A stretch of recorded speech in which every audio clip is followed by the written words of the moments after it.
Assalamualaikum warahmatullahi wabarakatuh. Kami dari kelompok 5 kelas E3. Pada video presentasi ini, kami akan memaparkan isi materi dari jurnal yang telah kami buat sebelumnya, yang berjudul Dampak Penggunaan YouTube, Analisis Pengaruh Penggunaan YouTube Terhadap Anak Usia Dini.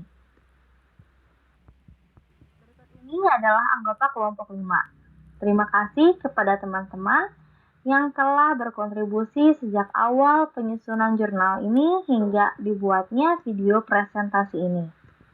Kami juga berterima kasih kepada dosen yang telah membimbing kami sejak awal pembuatan jurnal hingga pembuatan video presentasi ini. Yang pertama ada abstrak. Pesatnya perkembangan teknologi di dunia. Perkembangan teknologi komunikasi di dunia saat ini telah berkembang dengan sangat pesat. Salah satu produk yang dihasilkan dari perkembangan teknologi ini adalah dengan adanya platform-platform masa kini, seperti salah satunya YouTube. YouTube merupakan platform paling banyak diminati baik di Indonesia maupun di dunia. Di Indonesia sendiri, YouTube merupakan platform yang paling banyak digunakan, seperti yang dilansir oleh Hotsuite dalam surveinya dengan kategori Most Used Social Media Platforms. YouTube menempati peringkat pertama dengan 88% pengguna dari penduduk Indonesia. Dan juga hasil survei dari Kata Data dengan kategori 10 media sosial yang sering digunakan pada tahun 2020, YouTube menempati posisi pertama dengan persentase melebihi 80% juga. Hal ini membuktikan bahwa YouTube merupakan platform yang paling banyak diminati dan digunakan di Indonesia serta memiliki pengaruh yang cukup besar di Indonesia. Video sebagai sumber informasi masa kini. Saat ini masyarakat sendiri lebih senang mencari informasi atau berita melalui video ketimbang dengan membaca buku atau membaca koran, karena menonton video dinilai lebih menyenangkan, tidak membosankan, menarik, dan juga fleksibel. Mengetahui pengaruh terhadap anak usia dini. Salah satu tujuan dibuatnya jurnal ini adalah untuk mengetahui pengaruh apa saja yang dapat ditimbulkan apabila anak usia dini menggunakan dan menonton YouTube secara rutin tanpa diawasi ataupun diawasi oleh orang tua. Metode pengumpulan data yang digunakan dalam melakukan penelitian ini adalah dengan pengisian kuesioner yang disebarkan secara online melalui media sosial pada bulan Oktober 2020. Pengumpulan data dilakukan kepada 70 orang sampel dengan sasaran orang tua yang memiliki anak usia dini di wilayah Bandung Raya. Sedangkan metode pemaparan data pada jurnal ini menggunakan metode kuantitatif dan metode kualitatif. Jadi kami dari kelompok E5, kelas E3 dengan judul jurnal Dampak Penggunaan YouTube, Analisis Dampak Penggunaan YouTube Terhadap Anak Usia Dini, melakukan metode pengumpulan data dengan cara pengisian kuesioner, yang mana kuesioner ini kami sebarkan secara online melalui media sosial pada bulan Oktober 2020. Pengumpulan data ini dilakukan kepada 70 orang sampel yang merupakan partisipan untuk melakukan kuesioner ini. Dan untuk wilayahnya kami sebarkan di wilayah Bandung Raya. Sedangkan metode pemaparan ini kami melakukan metode kuantitatif dan kualitatif. Adapun tujuan dalam metode penelitian kualitatif adalah memperoleh pemahaman mendalam, mengembangkan teori, mendeskripsikan realitas, dan kompleksibilitas sosial. Sedangkan tujuan metode penelitian kuantitatif adalah menjelaskan hubungan antara variabel, menguji teori, melakukan generalisasi fenomena sosial yang diteliti. Usia anak dan durasi. Presentasi diagram di samping menunjukkan usia anak yang berumur 6 tahun lebih banyak menggunakan YouTube dibandingkan usia di bawahnya, dengan jumlah presentasi sebanyak 24% atau setara dengan 17 orang anak usia dini.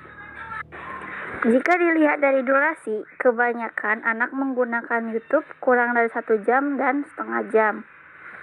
Durasi ini dapat dikatakan durasi yang wajar untuk anak menggunakan YouTube. Alasan anak diberikan tontonan YouTube. YouTube adalah sebagai hiburan untuk menenangkan anak agar tidak rewel ketika orang tua sedang melakukan pekerjaan lain. Hal ini mendapatkan kalkulasi presentasi tertinggi, yaitu sebanyak 70% dari 100%. Anak yang mengalami kecanduan YouTube. Dapat dilihat dari statistika di atas bahwa anak yang kecanduan menonton YouTube memiliki persentase sebesar 90% dari 100%, di mana jumlah ini sangatlah banyak untuk rata-rata anak yang menonton YouTube. Terbukti anak yang kecanduan YouTube adalah 60 dari 70 anak mengalami kecanduan. Perubahan sikap anak setelah menonton YouTube dapat dilihat seperti diagram di samping. 37 anak menjadi lebih aktif dan kreatif. Maksudnya, ke-37 anak tersebut menjadi lebih aktif dalam berbicara maupun bertindak. Banyak melakukan hal yang tidak orang tua mereka ajarkan, seperti contohnya memperagakan suara-suara unik karakter kartun yang mereka tonton. Kemudian, 12 anak setelah menonton YouTube tidak sama sekali memberikan perubahan yang signifikan, baik perubahan yang mengarah pada hal yang positif maupun perubahan yang mengarah pada hal yang negatif. Selanjutnya, 11 orang anak mengalami emosi atau mood yang tidak stabil, seperti cepat marah ketika disuruh untuk berhenti menonton YouTube. Selanjutnya, 5 orang anak yang menjadi sulit untuk bersosialisasi dikarenakan mungkin sudah terlalu nyaman menonton YouTube dibandingkan bermain bersama anak-anak seusianya. 5 anak lainnya mengikuti apa yang ditontonnya. Misalkan ketika si anak menonton karakter Ultraman, maka setelah menonton, si anak mulai memperagakan gaya Ultraman saat sedang melawan monster. Selanjutnya, kita lihat diagram di bawah ini mengenai reaksi anak ketika diminta berhenti menonton YouTube.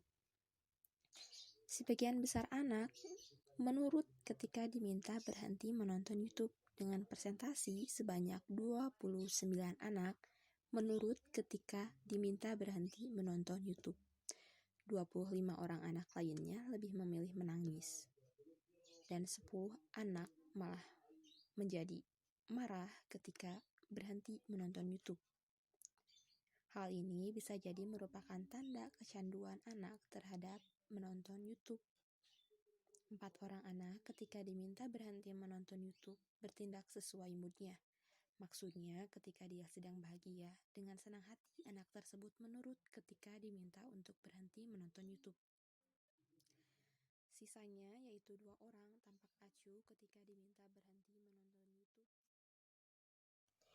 Selanjutnya, kita lihat diagram mengenai alasan anak menonton YouTube berdasarkan pengisian kuesioner yang dijawab oleh orang tua maupun anggota keluarga lainnya yang dekat dengan anak tersebut. 37% alasan anak menonton YouTube adalah untuk hiburan. 33% sebagai penenang saat orang tua melakukan pekerjaan lain. Itu artinya 70% alasan anak menonton YouTube digunakan agar anak tidak rewel dan agar anak bisa menjadi tenang ketika orang tua sedang melakukan pekerjaan lain. Kemudian, sebanyak 16% orang tua atau anggota keluarga memberikan anak tontonan YouTube sebagai media pembelajaran, karena mungkin video dinilai dapat membuat anak lebih cepat paham, karena audio dan visual dapat ditangkap oleh anak dengan cepat. 14% alasan lainnya yang diberikan orang tua atau anggota keluarga adalah bahwa menonton YouTube sudah menjadi kebiasaan si anak. Dalam kata lain, sudah menjadi kegiatan yang sering dilakukan oleh anak tersebut. Hal ini yang harus diwaspadai, karena hal tersebut bisa menjadi kebiasaan yang membuat anak kecanduan terhadap pemakaian atau menonton YouTube. Pada slide berikut ini, cara orang tua mengalihkan perhatian anak. Dari diagram yang tertera di slide ini, sebanyak 58 orang tua mengalihkan perhatian anak dengan cara mengajak bermain permainan lainnya. Sebanyak 5 orang tua mematikan sambungan data atau Wi-Fi. Sebanyak 4 orang tua mengajak anak bernegosiasi untuk pemberhentian atau pengaturan waktu menonton YouTube. Dan sebanyak 3 orang tua memberikan jajanan atau makanan favorit untuk anaknya. Ada beberapa hal yang perlu diperhatikan oleh orang tua sebelum memberikan dan memperkenalkan teknologi kepada anak. Oleh karena itu, melalui jurnal ini, penulis memberikan beberapa informasi yang harus diketahui dalam mencegah anak untuk tidak tergantung pada teknologi, khususnya YouTube. Di antaranya, yang pertama, hati-hati dalam memilih tayangan untuk anak. Sebagai orang tua, tentu saja harus selalu mewaspadai apa yang akan diperlihatkan dan sebaiknya orang tua melihat terlebih dahulu tayangan yang akan diberikan. Sebagai orang tua, sudah seharusnya untuk menjadi guru pertama bagi tumbuh kembang anak dengan mengajarkan hal-hal yang positif kepada anak dan memberitahukan apa saja yang boleh dan tidak boleh ditonton dalam YouTube. Yang kedua, gunakan fitur yang ada pada smartphone untuk pengawasan orang tua terhadap anak. Fitur pengawasan orang tua seperti Google Family Link. Fitur ini mendukung orang tua untuk mengawasi aktivitas anak dalam menggunakan smartphone, khususnya YouTube, Twitter, Instagram, Facebook, dan aplikasi lainnya, agar orang tua mengetahui aktivitas apa saja yang telah ditonton oleh anak pada aplikasi YouTube. Yang ketiga, membatasi waktu penggunaan smartphone. Untuk menggunakannya tentu saja menjadi salah satu hal yang harus diterapkan oleh orang tua agar nantinya tidak terjadi kecanduan anak terhadap YouTube.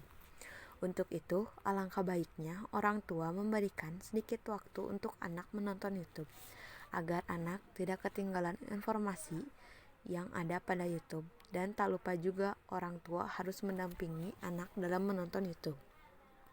Yang keempat, memberikan waktu luang untuk anak. Sebagai orang tua, sudah menjadi kewajiban untuk mendidik dan membimbing anak dengan cara mengajak berkomunikasi interpersonal, dengan mengajaknya bermain dan bertamasya ke tempat yang memiliki edukasi pembelajaran dan wawasan yang luas. Kesimpulan dari jurnal ini adalah berdasarkan penelitian yang telah dilakukan oleh penulis, dapat disimpulkan bahwa anak usia dini menggunakan YouTube sebagai tontonan karena awalnya orang tua memberikan YouTube dengan alasan supaya anak tenang ketika sedang rewel atau menenangkan anak ketika orang tua melakukan pekerjaan lain. Ternyata hal inilah yang mengakibatkan anak kecanduan YouTube. Sayangnya YouTube tidak hanya positif, namun juga memberikan dampak negatif yang dapat berakibat buruk bagi tumbuh kembang anak di masa yang akan datang. Sekian yang dapat kami sampaikan. Kami ucapkan terima kasih atas perhatiannya. Wassalamualaikum warahmatullahi wabarakatuh. Tak lupa juga ucapan terima kasih kami ucapkan. Puji syukur kami panjatkan kehadirat Allah Subhanahu wa Ta'ala yang Maha Esa, yang telah memberikan rahmat ridhonya sehingga kami dapat menyelesaikan jurnal ini dengan tepat waktu. Tak lupa kami mengucapkan terima kasih yang sebesar-besarnya kepada dosen dan mahasiswa-mahasiswi serta orang-orang yang terlibat dalam mengerjakan penelitian ini. Terima kasih kami sampaikan kepada Bapak Diki Firmansyah, ST, MKom, selaku dosen pembimbing karena atas ilmu dan wawasannya kami sampai pada jurnal ini. Terima kasih, sekian dari kami. Assalamualaikum warahmatullahi wabarakatuh.